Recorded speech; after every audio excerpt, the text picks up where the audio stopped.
All right, man. So it's about 10:45 a.m. on Tuesday, and we still don't know if Rodgers is going to the Jets. Yeah. This is pretty low, even by his standards of always making everything about him. Uh-huh. With a deal reportedly in place, all he has to do is make the decision, yes or no, and he can't even do that. If the Jets are still doing everything to get a guy who doesn't even really seem like he wants to be on the team. Sure. Reports are that New York is pursuing Alan Lazard to get his favorite wide receiver from the last team. My question is, what is the point in the Jets doing this? Doesn't it seem like it's bound to fail? Okay, well, the point is, and it's very simple. Last year, 37 quarterbacks threw at least 175 passes. Yeah.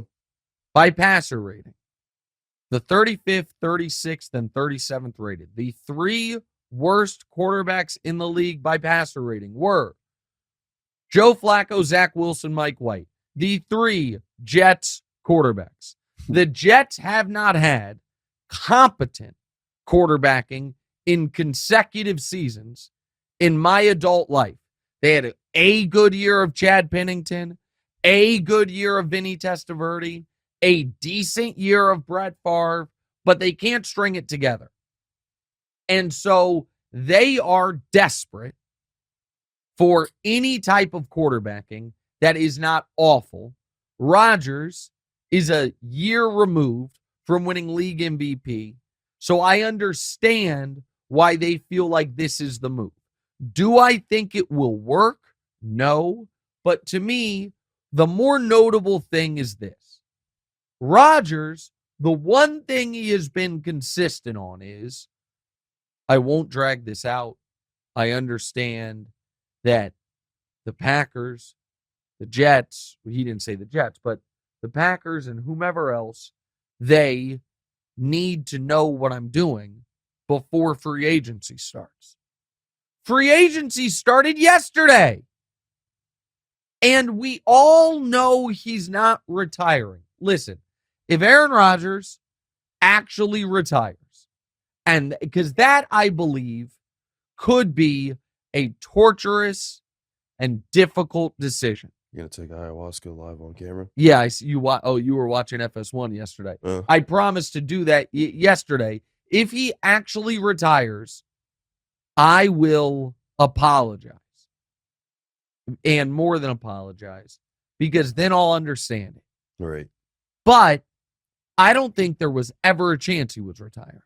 I don't think there's a chance he's retiring.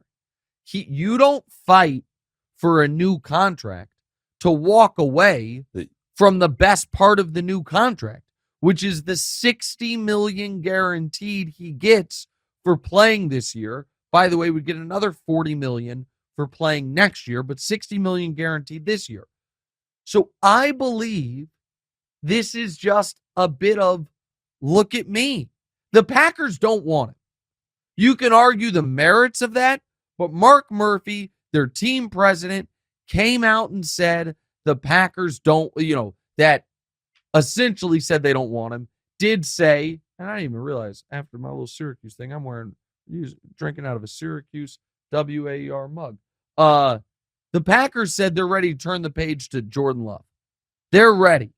And it sucks. What sucks? That just sucks for them that they ended up, going with Jordan Love, that Rodgers didn't end up staying. Well, I think they are choosing that. I think that they want to just move on, that they're done with this drama, the antics, all of it, and they need to see Jordan play. And I think, but here is the problem. The problem is, and let me grab my computer so I can get this exactly right. When I say free agency opened yesterday, guys, we have seen so many deals. We saw Jalen Ramsey traded. We just saw Jacoby Myers signed. We saw Shaq Mason traded.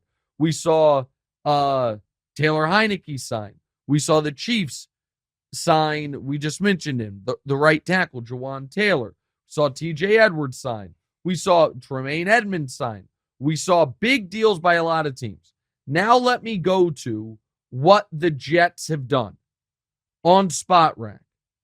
The Jets have done nothing other than sign their own player, Quincy Williams, to a contract extension and sign Greg Zuerlein, a kicker. Okay? The Packers, let's see what they have done. The Packers agreed to a 1-year, $6 million contract with a special teamer / corner, and that's it. You know why those teams haven't done anything? Because they're in a holding pattern, right? Waiting on Rodgers. He moved, right? And if you want to end up competing for a championship with either of these teams, you want them to have the information as soon as possible. And now if the answer is Rodgers has one more ask, and that ask is sign Allen Lazard, and then I'll agree to a trade, I suppose that's his prerogative, but I don't think that's the fastest path to getting him a Super Bowl. What if he's waiting to announce his decision when he shows up on Pat McAfee's show on Tuesday? So see him doing something like that. That would make what I'm saying here even worse. If you're making the Jets, unable to participate fully in free agency, unable to, like, the Jets got to know, do we have Aaron Rodgers? If we do we? I don't think they would, but do we want to trade for DeAndre Hopkins? Would they have wanted to trade for Jalen Ramsey? Jalen Ramsey went for a 3rd-round pick. Sauce Gardner, Jalen Ramsey as your 2 corners. That seems fun. There's a lot of things to do, and I don't even know if he's going on McAfee today. That was Drew S.'s question, by the way. I mean, I think some people are speculating that. Even by Rodgers standards, to me, that would be beyond. Hey, thanks for watching. Hit the subscribe button to get more from the show, and make sure to click the bell to get notified every time new content drops. Check out full episodes of What's Right wherever you get your podcasts, or just click the link in the description below.